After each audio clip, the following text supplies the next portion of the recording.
နတ်နဲ့မိတ်ဆာတွန်တွဲလျက်ရှိတဲ့ကဘာတစ်ခုမှာနတ်ချင်းချန်တဲ့ကန်းတဲ့ကန်းရဲ့လက်ရုပ်စင်တပည့်တယောက်ဖြစ်တဲ့ရေချန်ဟာဂိုင်းရဲ့ပေးရဲ့တောင်ဝန်ကိုထမ်းဆောင်ရင်းအမျိုးတွေပျက်စီးသွားပြီးနတ်မကြည့်ချင်နိုင်တော့တဲ့အမိုက်ကောင်ဖြစ်သွားပါတယ်။လက်ဆက်ရုပ်မာတဲ့ဂိုင်းကလည်းသူ့ကိုကန်ထုတ်လိုက်တဲ့အပြင်အခြေအဆုံးကောင်မလေးကလည်းသူ့ဘက်မပါဘဲလန်ခွဲသွားပါတယ်။ကံကောင်းထောမစာနဲ့ပဲနမီတောက်ရရှိသွားပြီးသူ့ကိုအထင်သေးခဲ့တဲ့လူတွေကိုသူ့အမိုက်မှုကြောင့်ဘလို့ရတက်တည်ပြပြီးခက်ခဲတွေကိုလည်းကြော်လွှားကဘလို့ရချမ်းသွားမလဲဆိုတာကိုဒီစကားလေးထဲမှာတဝိုင်းကြည့်ရှုရမှာဖြစ်ပါတယ်။ဇလန်းလေးရဲ့အစမှာတော့ကောင်းကင်မိတ်ဆာမျိုးနွယ်ဟာလူသားမျိုးနွယ်ရဲ့ဝိညာဉ်စွမ်းအားကိုစားသုံးဖို့လူသားကဘာကိုကျူးကျော်လာခဲ့ပါတယ်။တစ်ဖက်မှာလည်းလူသားမျိုးနွယ်ကိုစောင့်ရှောက်နေတဲ့ကောင်းကင်အင်္ဂရိရှိနေပြီးလူသားကဘာကိုထိခိုက်အောင်မလုပ်ဖို့တတိပေးလိုက်ပါတယ်။ကောင်းကင်အင်္ဂရိအစစ်လောက်နဲ့သူ့ကိုထိခိုက်အောင်မလုပ်နိုင်ကြအောင်ကောင်းကင်မိတ်ဆာကြီးကပြောပြီးစတင်တိုက်ခိုက်ပါတော့တယ်။အစာပိုင်းမှာကောင်းကင်အင်္ဂရိဟာမိတ်ဆာကိုဖိနှိပ်ထားနိုင်ပြီးနောက်ပိုင်းမှာတော့ကောင်းကင်မိတ်ဆာမျိုးနွယ်ရဲ့အစစ်မှန်စွမ်းအားကိုထုတ်သုံးလိုက်တာကြောင့်ကောင်းကင်အင်္ဂရိဟာရှုံးနိမ့်သွားခဲ့ပါတယ်။မိတ်ဆာဟာလူသားကဘာကိုဝင်ရောက်တော့မဲ့အချိန်မှာကောင်းကင်အင်္ဂရိက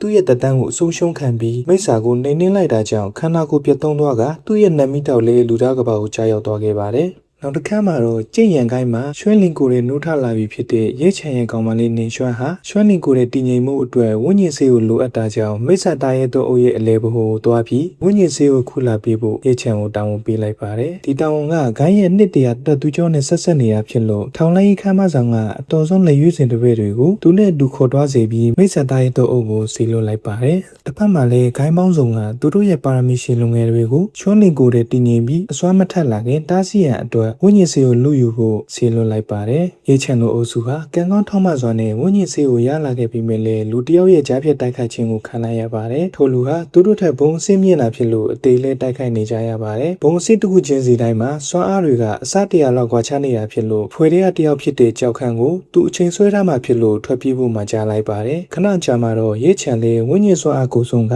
ဆက်မတိုက်ခိုက်နိုင်တော့ပဲရှုံးနေသွားခဲ့ပါတယ်။ထိုလူဟာရဲချန်ကိုချုံနှောင်ထားလိုက်ပြီးဝိညာဉ်ဆေးကိုထုတ်ပေးဖို့ပြောလိုက်ပါတယ်။ဝိညာဉ်ဆေးကသူတို့တက်ခိုက်နေစဉ်အတွင်းသူ့အပေါင်းပါကိုတိတ်တဆိတ်လွှဲပေးလိုက်တာဖြစ်လို့သူ့စီမှာမရှိတော့ကြောင်းခက်ချီချီပြန်ပြောလိုက်ပါတယ်။ထိုလူဟာသူ့ကိုအယူလုံးလိုက်တာကြောင့်စိတ်တူသွားပြီးရဲချန်ရဲ့အမျိုးတွေကိုဖျက်ဆီးပစ်လိုက်ပါတယ်။ကြည်ကြံတဲ့လူတစ်ယောက်ကအမျိုးတွေဖျက်ဆီးသွားရင်ကြည်ကြံရင်လောကမှာဆက်လက်မကြည်ကြံနိုင်တော့ပဲဘဝတစ်လျှောက်လုံးတာမလူသားအဖြစ်နဲ့နေထိုင်သွားရမှာဖြစ်လို့ဒါဟာသူ့ကိုလှည့်စားခဲ့တဲ့ပြစ်ဒဏ်ပဲလို့ပြောဆိုပြီးထွက်သွားပါတယ်။ရဲချန်နိုးလာတဲ့အခါဂိုင်းရဲ့လက်အငယ်သားတစ်ယောက်ကအကြီးခဲရှိရှန်ဟာသူ့ကိုကေခဲ့တာဖြစ်ပြီးသူနိုးလာရင်အကြီးခဲဟူကလည်းလာတွေးဖို့မှကြားလိုက်တယ်လို့ဆိုပါတယ်။အဲဒီနောက်အကြီးကဲဟူကိုတွားတွေးလိုက်ပြီးအကြီးကဲကဝိညာဉ်ဆေးကိုဘေးကင်းကင်းနဲ့ဂိုင်းအောင်ယူဆောင်ပေးနိုင်တယ်လို့ဆိုချလိုက်ပါတယ်။သူဆုချလိုက်တဲ့အေဟာတာမန်လူတော့ကတော့ပစ္စည်းတွေဖြစ်လို့ဘာအဓိပ္ပာယ်လဲလို့ရေးချင်ကမေးလိုက်တော့ကြည်ရန်ဂိုင်းမှာအမျိုးတွေပျက်စီးသွားတာပဲဖြစ်ဖြစ်အတုံးမကျတဲ့လူဖြစ်သွားတာပဲဖြစ်ဖြစ်ဂိုင်းမှာဆက်နေလို့မရတော့ပဲဂိုင်းကနေထုတ်ခံရတော့မယ်ဆိုတဲ့စီးမင်းရှိရဆိုတဲ့အကြောင်းကိုအကြီးကဲကဆိုလိုက်ပါတယ်။ဂိုင်းအတွက်သူ့အသက်နဲ့အရာအလုံးပြစ်ဆက်ခဲ့ရတော့မှ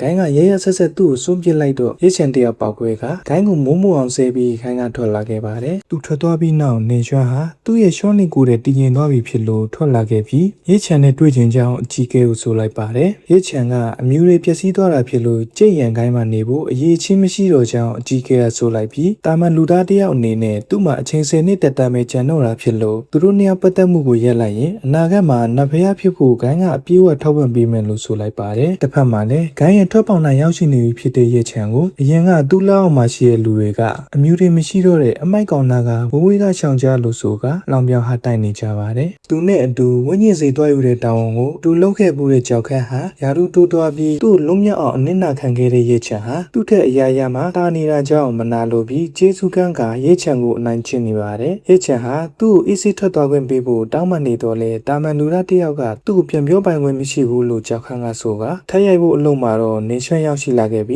းကြောက်ခန့်ကိုတားဆီးလိုက်ပါတယ်။ရဲချန်ဟာဂိုင်းမှာပြဿနာလေးတစ်ခုဖြစ်လို့ဂိုင်းကနေသူထွက်သွားရတော့မှဖြစ်ကြောင်းနဲ့သူ့ကိုစိတ်မပူပဲသူပြန်လာခေါ်မှာကိုစောင့်နေဖို့ပြောလိုက်ပါတယ်။ဒါပေမဲ့တစ်ဖက်ကတော့သူတို့နှစ်ယောက်ဟာဘဝတွေအလွန်ခွာခြားသွားပြီးရေးဆက်လက်မပါတော့တာဖြစ်လို့အခုကစပြီးသူတို့နှစ်ယောက်မှာဗာဆက်ဆံရေးမှမရှိတော့ပဲတစိမ့်တွေဖြစ်သွားခဲ့ပြီလို့ဆိုကထွက်သွားခဲ့ပြီးရဲချန်ခမရမှာတော့ဂိမကြီးတစ်ခုလုံးစုပ်ပြတ်သွားပြီးဝမ်းနည်းစွာကြံရစ်နေခဲ့ပါတယ်။ကျွန်တော်တို့အပြင်လောကမှာလည်းကိုကဘလောက်ပဲချစ်ခဲ့တနေ့သူမအတွက်အတုံးမဝင်တော့တဲ့အမိုက်ကောင်ဖြစ်သွားခဲ့ရင်ကိုဘက်ကဘလောက်ပဲဆွဲထား